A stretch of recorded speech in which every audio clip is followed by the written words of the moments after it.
con la siguiente conferencia, claves de la atención terapéutica en duelo por suicidio, por la maestra Francisca Guadalupe Villalobos Zavala.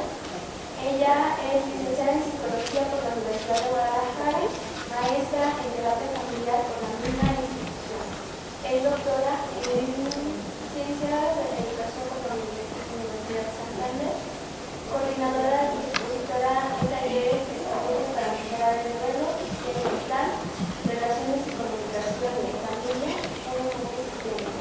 es coordinadora de la Clínica de Duelo por Suicidio del Departamento de Psicología Aplicada del Centro Universitario de Ciencias de la Salud y en la actualidad es profesora docente de la carrera de Psicología aquí en la Ciudad de México. Gracias. Buenas tardes, ¿cómo están? ¿Cómo se sienten? ¿Algo cansados? ¿Bien? Muy bien, qué bueno. Déjenme comentarles de manera rápida cómo va a ser la presentación. Voy.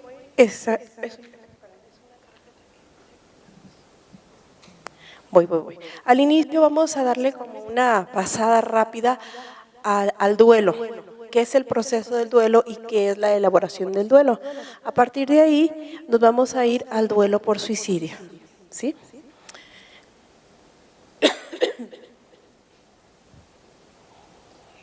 Así. Ok, pues iniciamos, ¿sí?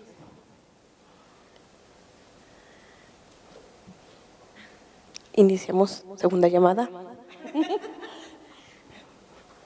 Ok, entonces dice, duelo por muerte de un ser querido.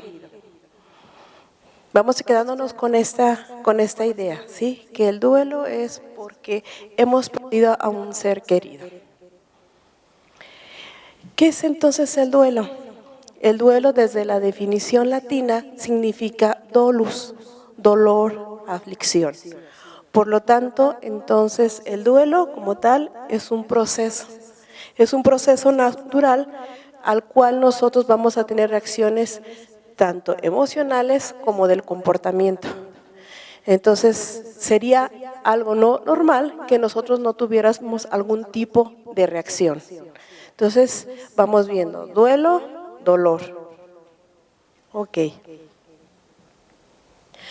La pregunta sería entonces, ¿qué es el duelo desde este autor?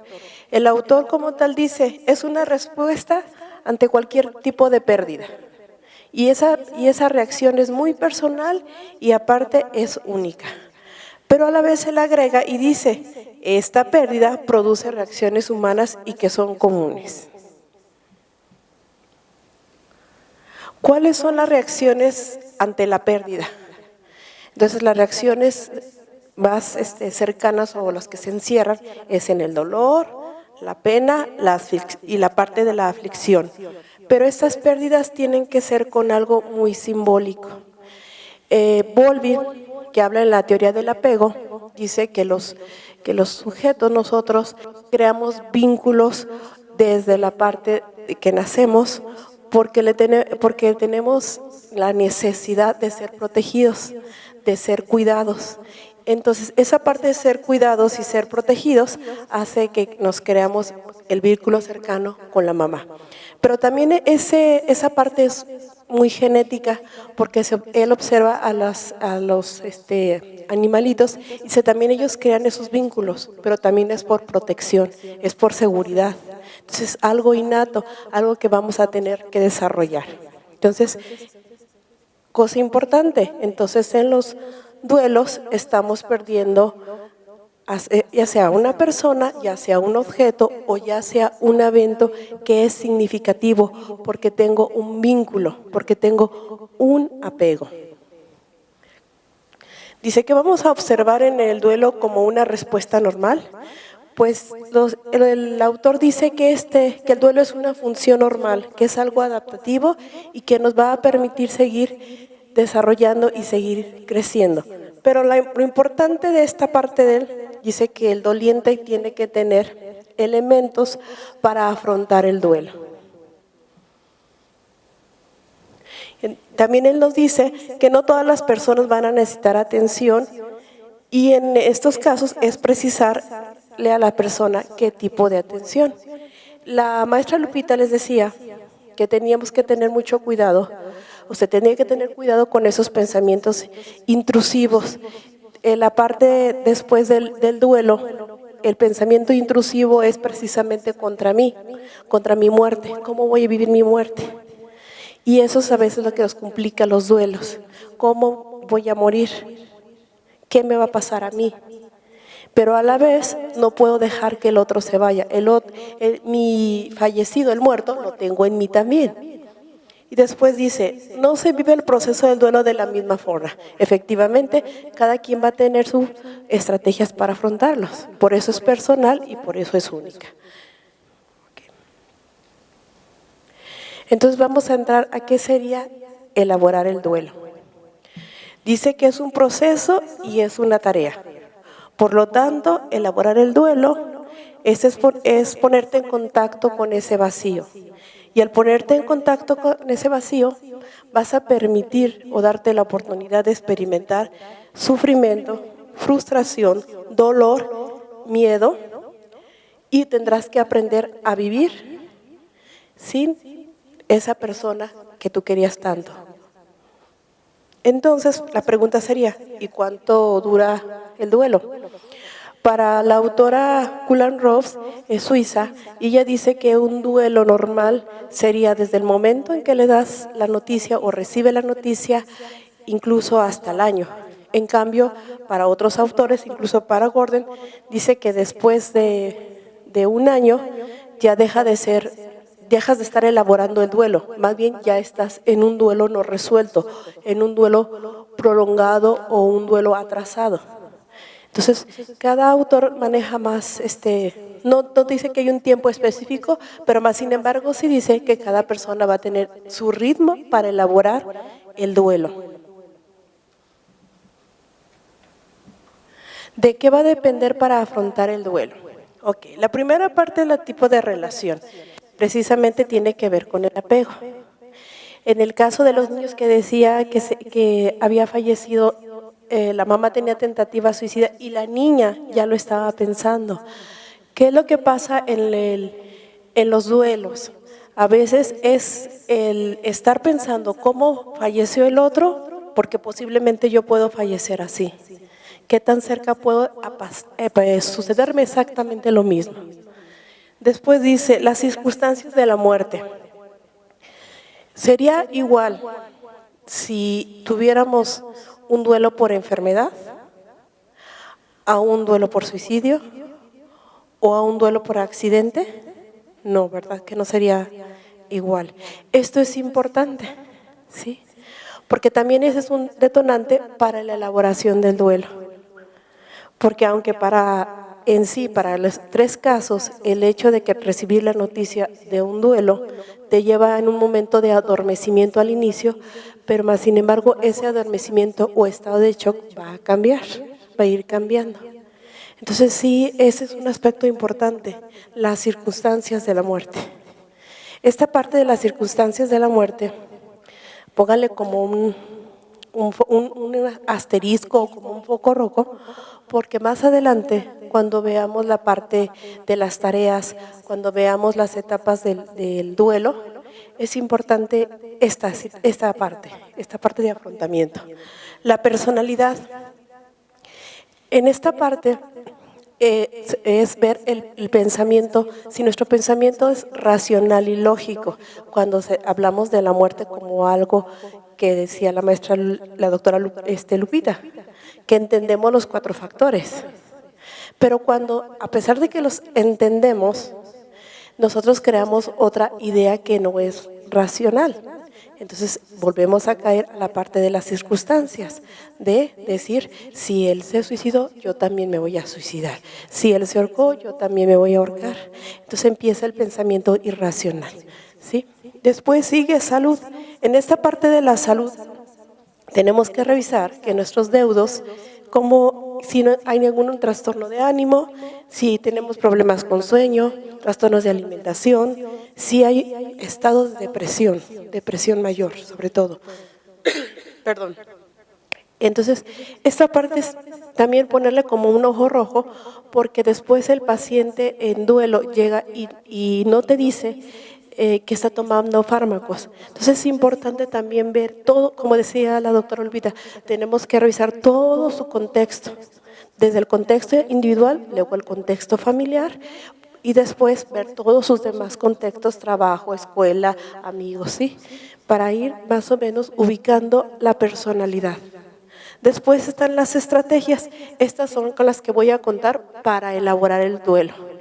Vamos a trabajar con ver si lo que se piensa, lo que se siente y lo que se hace en el comportamiento de manera conductual hay congruencia, ¿sí? Porque ¿qué pasa en esta situación?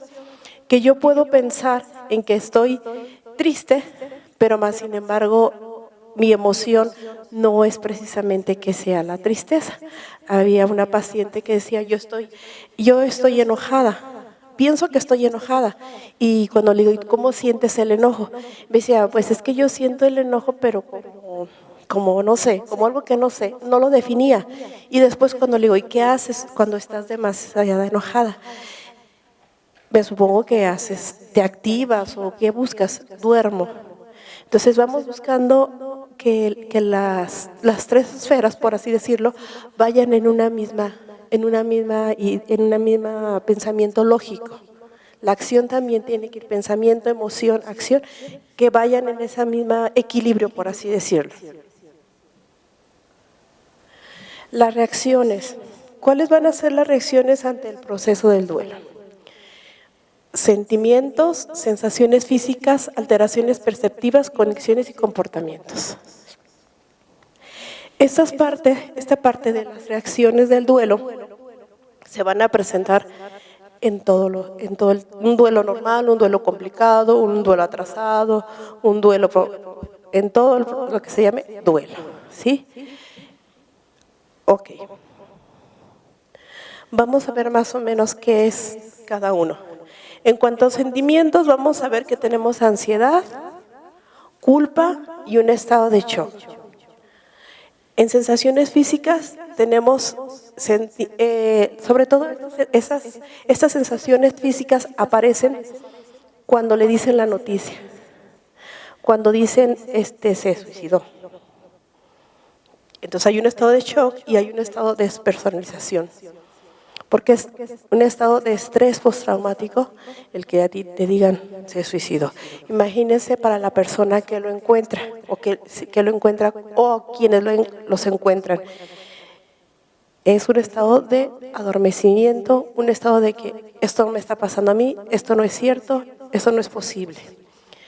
En cambio, en un duelo por enfermedad, por accidente, por los otros duelos, hasta por atendimos duelos por aborto, es diferente. O sea, hay incredulidad, más que un estado de adormecimiento, de hecho, sino que esto no me pasó a mí. Y quizás mi embarazo se detuvo, pero voy a seguir embarazada. Así nos pasó. Después, en las condiciones y pensamiento, hay incredulidad. Igual, no sucedió, no pasó. Comportamientos o conductas, aquí tenemos que tener una alerta en el parte del soñar demasiado con el fallecido, o hay pacientes que nos dicen, yo le escucho que me habla, cuando yo estoy sola en mi casa me habla, me llama, escucho su presencia la siento tanto que hasta me llega el aroma de él, está aquí, no se ha ido, él está aquí. Hay exceso de llanto y entonces empieza a haber una retirada social. Sí, y esa retirada social precisamente es, como decía la doctora Lupita, porque el suicidio es algo que es un estigma, es algo que podría considerarse como vergonzoso, algo que no se puede hablar, que no podemos decir socialmente. Entonces también hay esa parte, hay una retirada social, porque lo que buscamos en el duelo es que nos acompañen, permitir que expresemos nuestros sentimientos, pero sentirnos protegidos. Pero si el otro que me va a proteger me va a juzgar, entonces mejor me retiro. ¿Sí? Ok, antes de iniciar en estas fases, unos autores dicen que son fases, otros dicen que son tareas y otros dicen que son etapas del duelo. Entonces vamos a hacer como recapitulando. Quedamos que el duelo era dolor, ¿sí? Y que ese dolor, ¿qué causa? Reacciones, ¿sí? Esas reacciones. Entonces, pero aparte, ¿para qué eso sirve el duelo? ¿Para qué nos va a servir? Es un proceso natural que nos permite adaptarnos y aceptar la realidad de la pérdida. ¿Ok? Bueno, en este caso yo les voy a presentar dos modelos, el modelo de Kubler-Ross y el modelo de Elizabeth Kubler-Ross, ¿sí?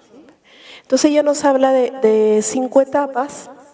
En la primera etapa, que es la negación, aquí ella habla de un duelo normal. Ella dice, en un duelo vamos a tener, primero negar la realidad, vamos a pasar después a un estado de ira, donde vamos a desviar orientar la culpa. ¿Se acuerdan de la parte que yo le decía, las circunstancias?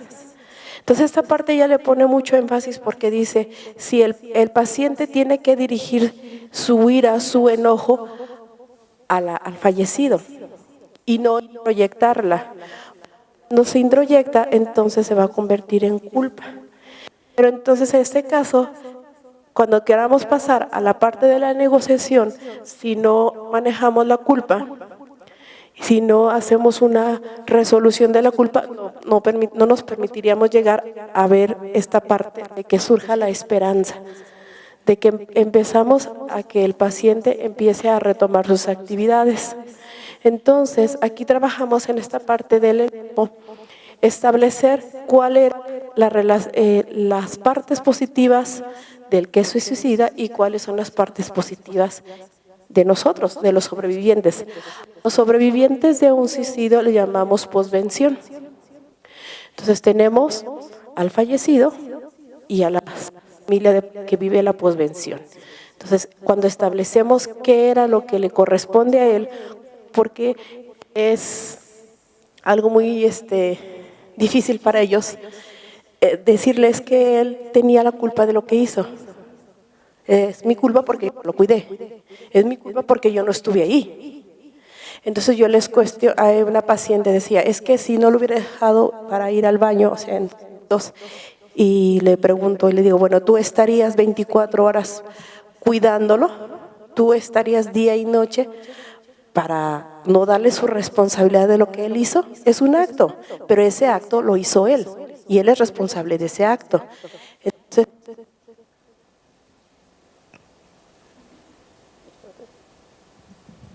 voy a cambiar de micrófono.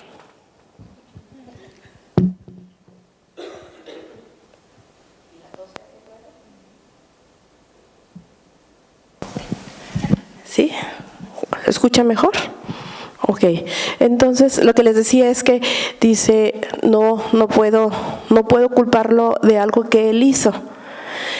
Entonces le digo, sí, tenemos que darle su parte de la responsabilidad del acto y tú hazte responsable del acto que a ti te corresponde, ¿sí? En relación con él y en relación a la circunstancia.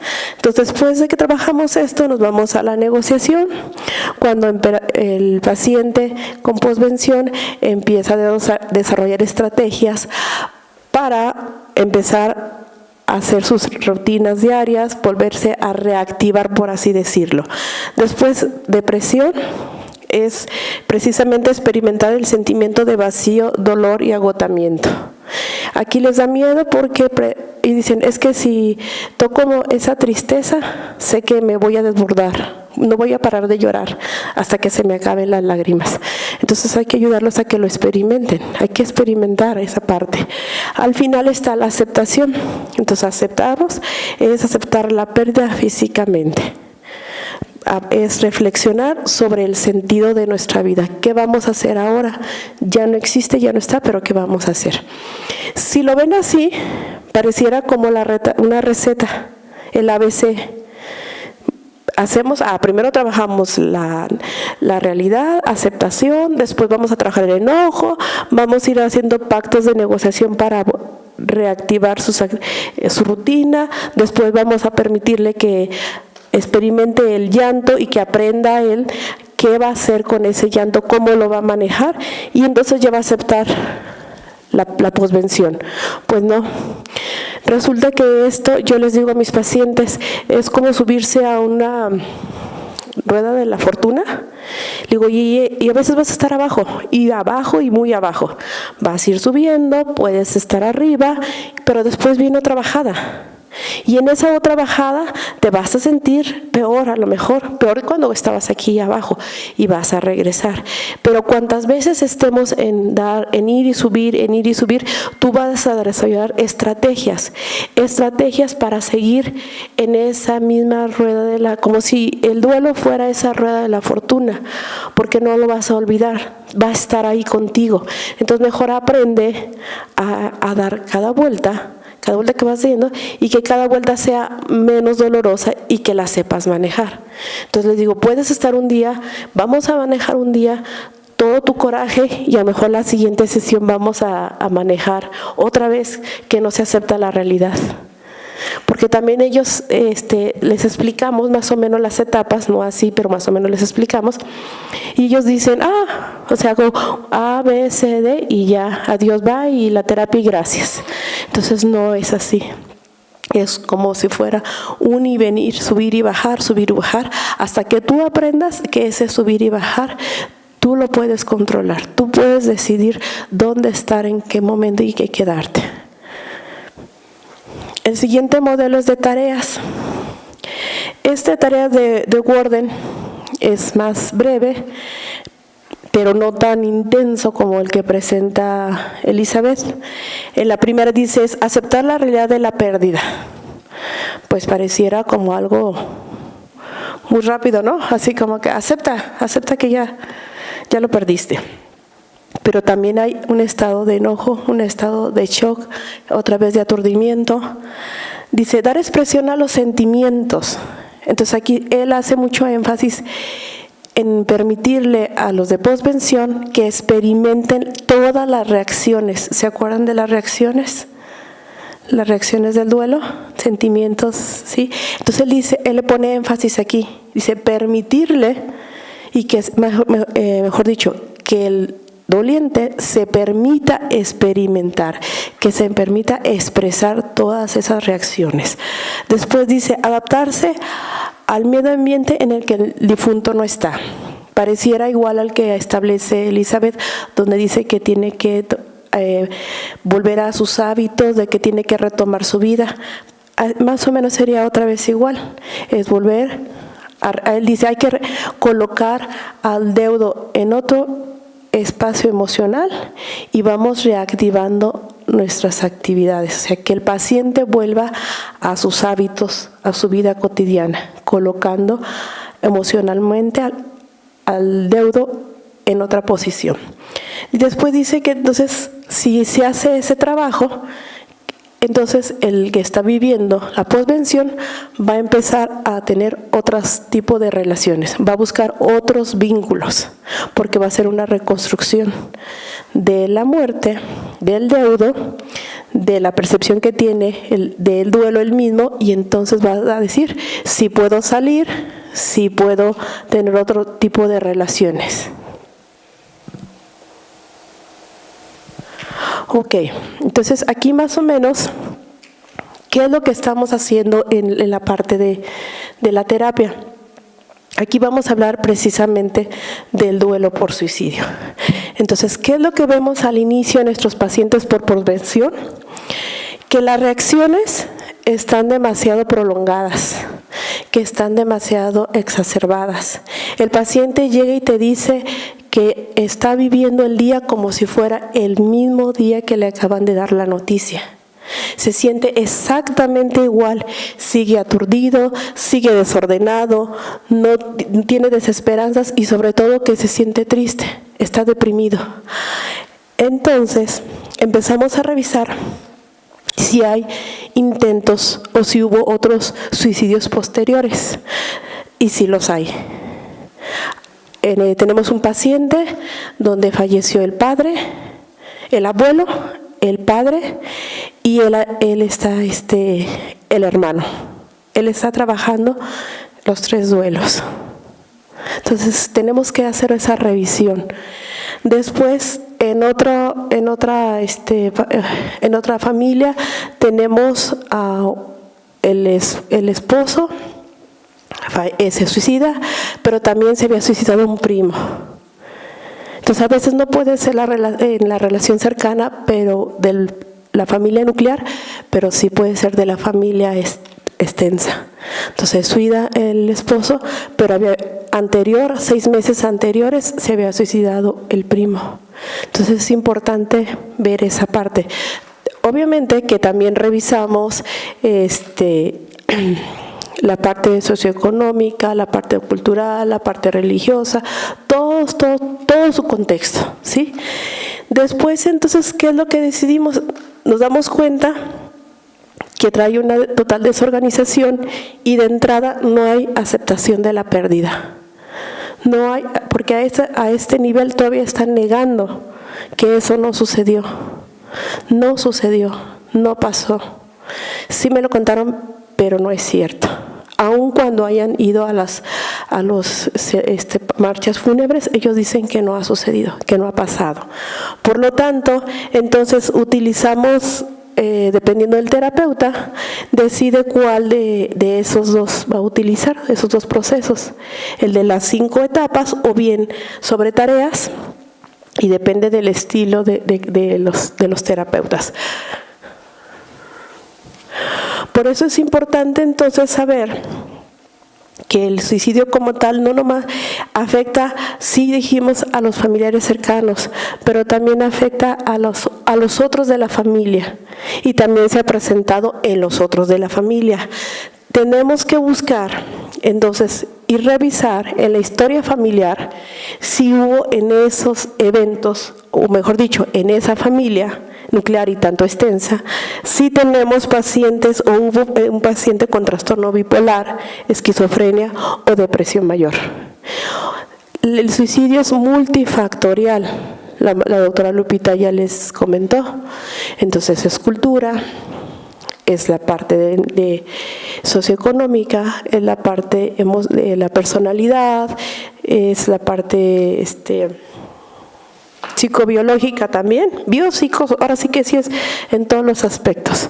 Entonces tenemos que buscar y hacer una revisión de todos esos aspectos. Si tenemos presentes en la historia familiar de la nuclear o de la familia extensa algún tipo de trastorno, entonces sí es necesario que, aparte de que realizamos una entrevista de estilos de vida y que aplicamos pruebas de duelo y depresión, tenemos que también entonces buscar esta parte, la parte de la adheración al fármaco, mejorar el funcionamiento social y ocupacional y tratar de que él vuelva a sus hábitos, porque posiblemente de esos que vienen, de esa familia que viene por posvención, se pueda repetir.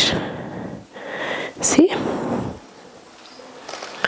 Entonces aquí estamos viendo que la pérdida por suicidio es una carga como tal difícil, ¿sí? Y es difícil precisamente porque tiene un estigma.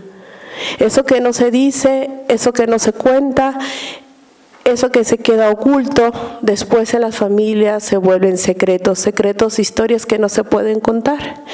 Y después va a pasar de generación en generación y después vemos el evento de suicidio.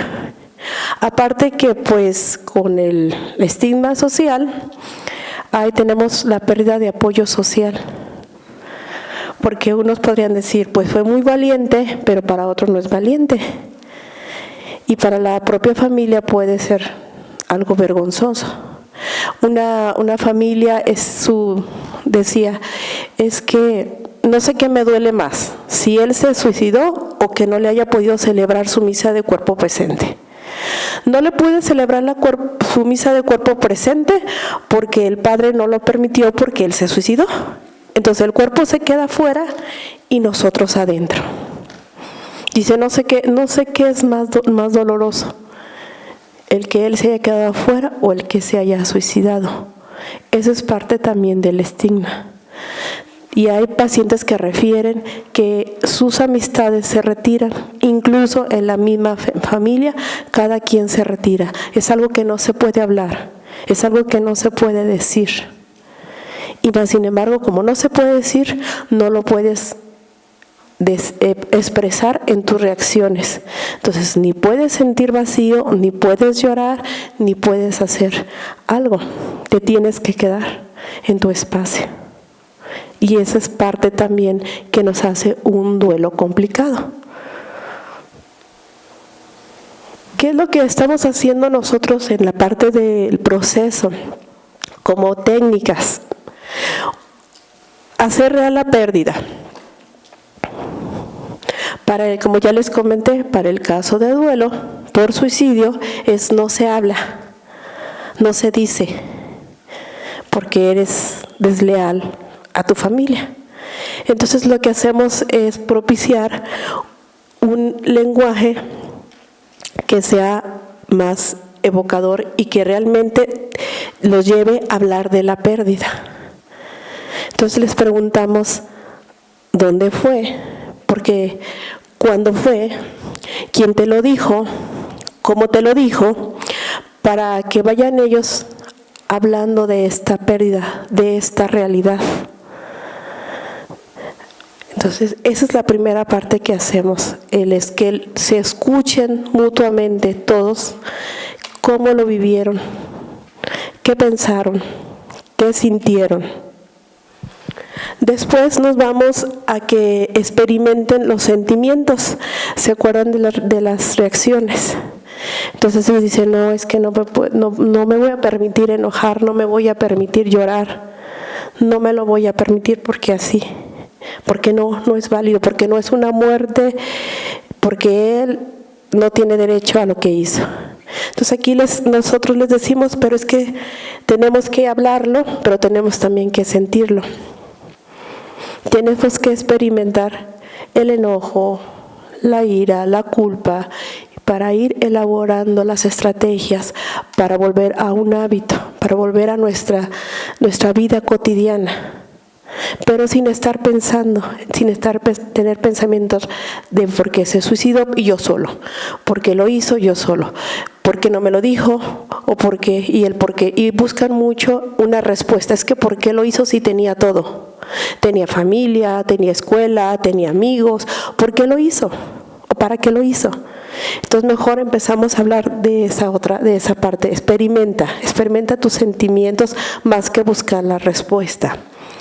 En esta parte, ya les dije, ansiedad, culpa, tristeza, ¿sí? Después hay que empezar a trabajar y reconstruir las vivencias. Entonces, aquí tiene que ver mucho con el rol que jugaba el que se suicidó. Me decía una paciente que ella no podía tomar decisiones en su vida, que la persona que tomaba las decisiones en su vida era su madre. Y dice, es que yo tengo 50 años y no puedo tomar decisiones porque mi madre tomaba decisiones. La madre se ahorcó porque le dieron la noticia de cáncer. Y dejó su carta donde ella le dice a la mamá que ella prefiere ahorcarse que sufrir un cáncer. Pero ella dice, bueno, ¿y ahora qué voy a hacer si no puedo tomar decisiones? Ella tomaba las decisiones y todas las decisiones que tomaba eran certeras porque siempre me llevaba y me conducía a cosas positivas. Ahora, ¿cómo voy yo a decidir? ¿Cómo decido? No sé decidir.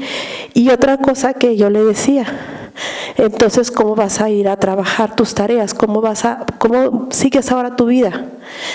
Y me dice, no me levanto, no voy a trabajar o no hago nada. Pero nomás me quedo con esa incertidumbre, con ese vacío de que no puedo tomar decisiones.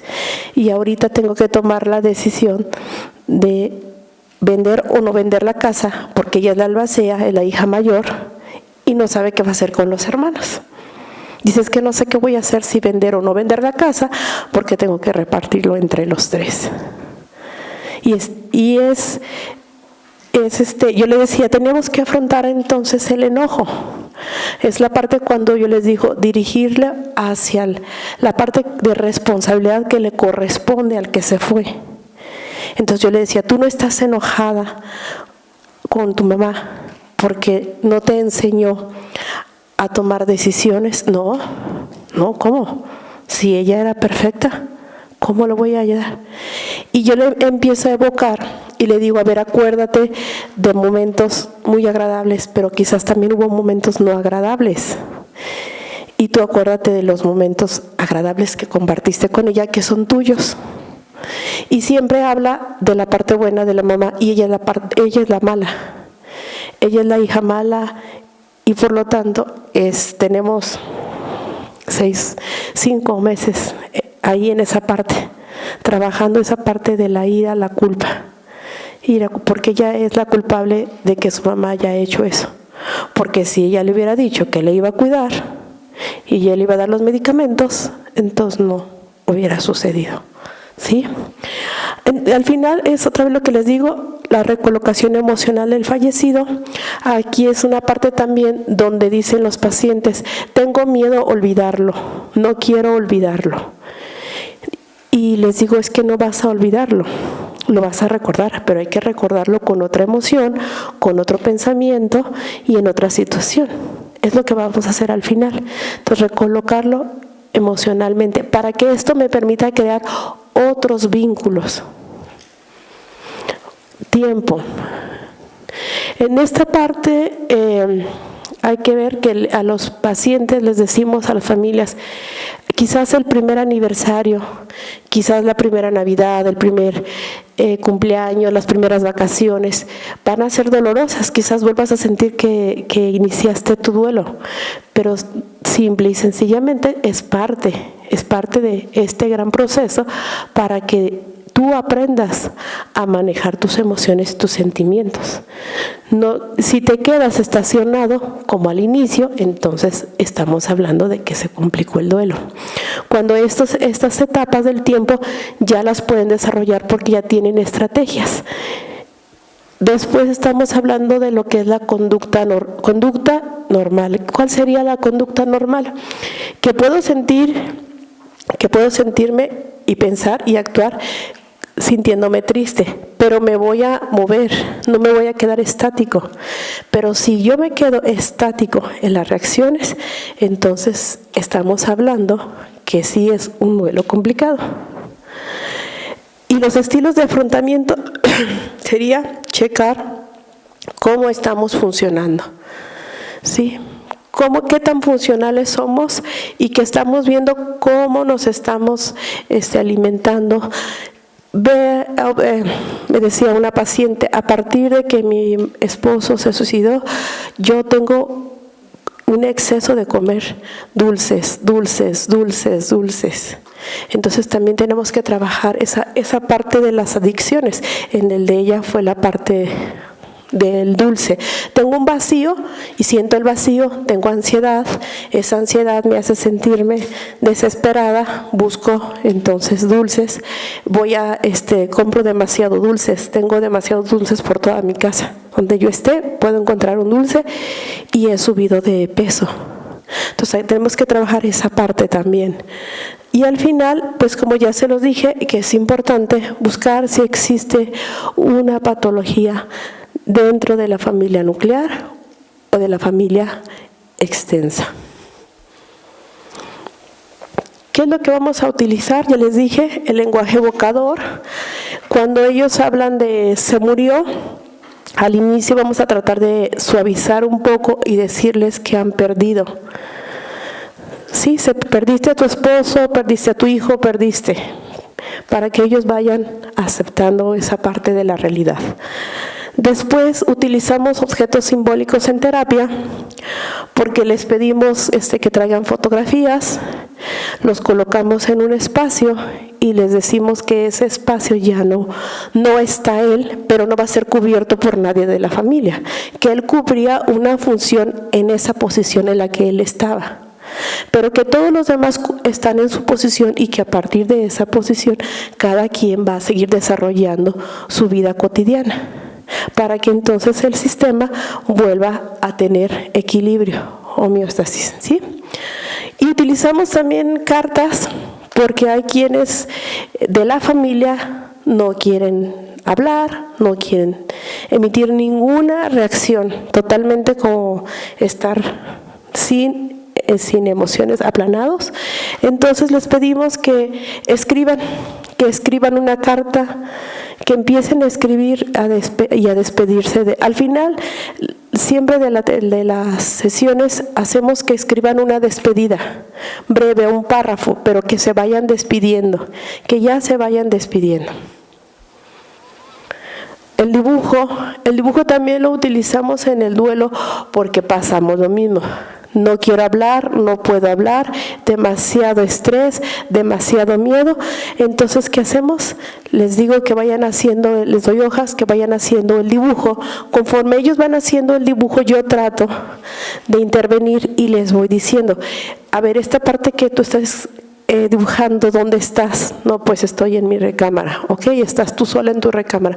Y empiezo a tomar los elementos de todo el evento. Ya que termina, yo les digo, te voy a contar una historia. Te voy a contar una historia y quiero que me corrijas cuando yo vaya narrando esta historia. Después de que yo narre la historia, tú me vas a contar tu historia. Entonces yo cuento la historia con los elementos que yo fui preguntando y después me van corrigiendo y después le digo, bueno, cuéntame ahora tu historia. Y cuentan la historia porque están hablando de un tercero, como que esto a mí no me pasó, pero sí empiezan a hacer el contacto al decir, esto sí no es lo que yo creía que pasó, pero sí pasó. Yo no quería escucharme, pero me tengo que escuchar y lo voy a hacer. Entonces utilizamos mucho el dibujo y sobre todo en los niños. También tenemos niños y en los niños el dibujo es algo que nos ayuda demasiado para que a los niños no les cuesta tanto decir sus sentimientos, no les cuesta, ellos lo dicen y dicen me siento triste. Después en cuanto a libros de recuerdos, en las familias lo utilizamos y yo les digo van a comprar un cuaderno, pero va a ir toda la familia a elegirlo, porque en ese cuaderno vamos a contar cada quien nuestras historias, nuestros relatos, vamos a contar lo que creemos o no que creemos del suicidio y del que se suicidó, y lo vamos a poner en un espacio donde esté a la disposición de todos, donde todos vamos a poder tomarlo, escribir qué sentimos, qué pensamos y qué podemos hacer con ese dolor. Y todos tienen la libertad de poder ir y leer lo que el otro escribió, que también nos sirve mucho. Ay, perdón, esa no. Y pues gracias. No sé si tengan alguna duda.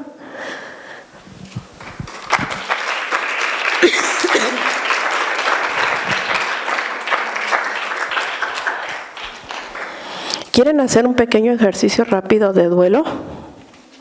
¿Sí? ¿Sí lo quieren hacer rápido? Ok, todos tienen, estoy viendo que todos tienen cuaderno, ¿verdad?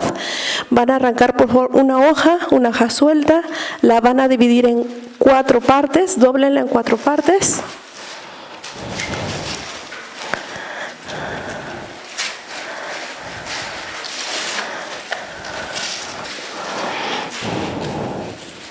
¿Sí? Ya las dividimos en 4 partes. Ok.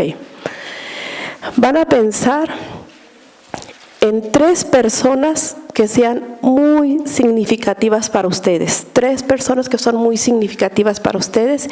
Y vamos, como el duelo dice que puede ser también por un objeto simbólico o por un evento simbólico, entonces 3 personas o un objeto o evento simbólico. Entonces en cada espacio vamos a poner el nombre de las 3 personas y en el cuarto vamos a poner ya sea el evento o el objeto que es simbólico para mí. ¿Sí queda claro? ¿No? En cada tienes 4 espacios. En 3 espacios vas a poner el nombre de 3 personas que son significativas para ti, cercanas para ti. En el cuarto espacio vas a poner el objeto o evento que es significativo para ti. ¿Ya lo hicieron? ¿No? Van a poner el nombre de la persona. Sí, 3 personas que son significativas para mí, que están cerca de mí, que me dan protección, que me dan compañía, que me dan seguridad. Y en el cuarto van a poner el objeto o el evento que es significativo para mí. Compañeros, ¿no tienen hojas? ¿Ustedes? Regálenle una hoja a sus compañeros acá.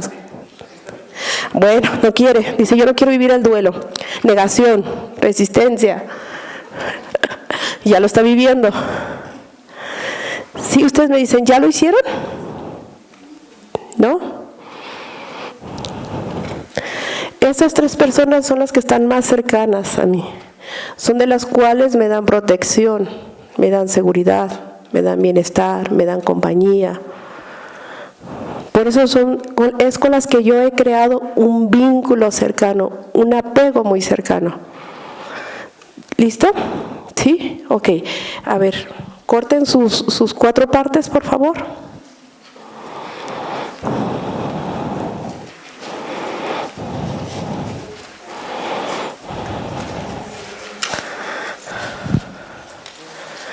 ¿Ya cortaron sus 4 partes? Ya que las hayan cortado, cada una la van a doblar en 4 partes. Otra vez. ¿Sí? ¿Listo?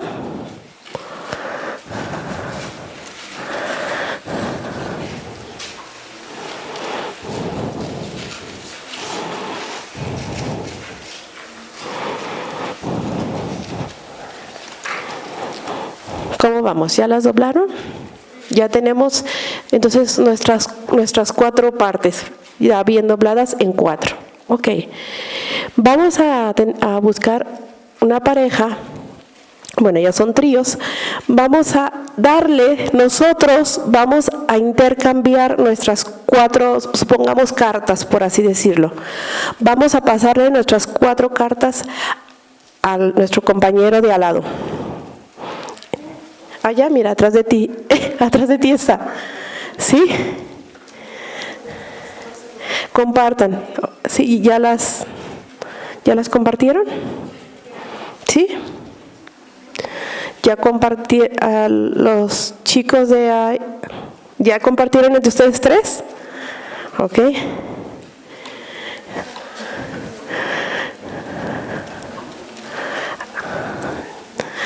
Sí. Atrás, ¿ya los compartieron ustedes? Sí, compártalo. ¿Ya? ¿Más o menos? Ok. Entonces, ¿qué es lo que vamos a hacer? Las cartas que tenemos no son las de nosotros, pero nosotros somos ahora el destino. Tenemos el destino, el azar del otro. Entonces, vamos a elegir una sola carta. Una sola carta, elijan una de la que tienen de su amigo, compañero, una. No la van a abrir, no la abran. Esa que tú tienes, la vas a pasar hacia vamos a tratar, como se suponía que deberíamos de juntarlas, pero en ese caso, como no la vamos a juntar, las vamos a guardar. Esa guárdenla, escóndala, por así decirlo, la que ustedes quitaron, ¿sí? Esa escóndala o guárdenla, ¿ok? Muy bien. Entonces, regrésale sus cartas al dueño. Tu destino, tu vida, tu azar, regrésale sus cartas, regrésale sus 3 cartas. ¿Sí? ¿Ya les regresaron sus 3 cartas? ¿Sí? Ok. ¿Qué les dije al inicio que representaban esas 3 personas, el evento y el objeto? ¿Qué representa para ustedes? ¿Qué es para ustedes? ¿Seguridad? Seguridad. ¿Qué más? ¿Qué más les dio? Protección. ¿Qué vivieron con esas personas? ¿Dónde lo compartieron? ¿Qué más recibieron? ¿No recibieron amor? ¿Recibieron apoyos económicos? ¿Qué más recibieron? Todo, ¿verdad? Recibimos todo de esas personas. Ok, entonces, abre tus cartas. La vida te quitó a alguien.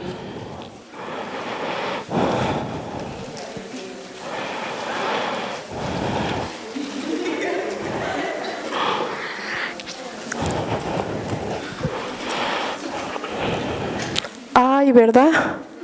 Ay. Qué feo. Así es. Imagínense que yo voy y les doy esa noticia y les digo, a ese que has perdido se acaba de suicidar. ¿Cómo se sienten? ¿Qué piensan? ¿Qué piensan? Están en shock, ¿verdad que sí? Ya vi que sí están en shock. Sí, negación, aturdida. ¿Qué más? Impotencia.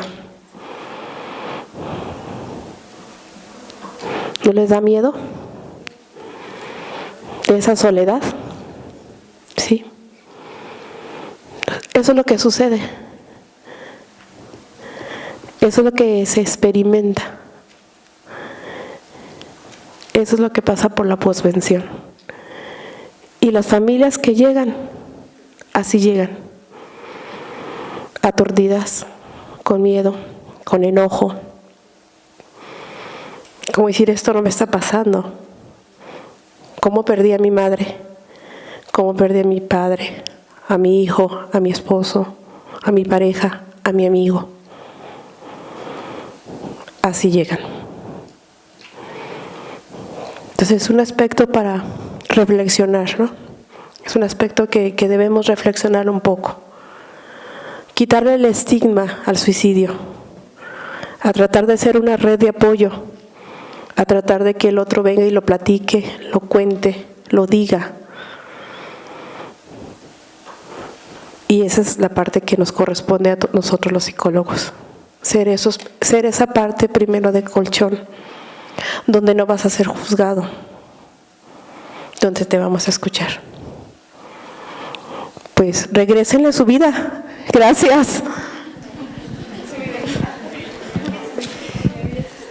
No sé si quieran alguna pregunta o algún comentario. Ya,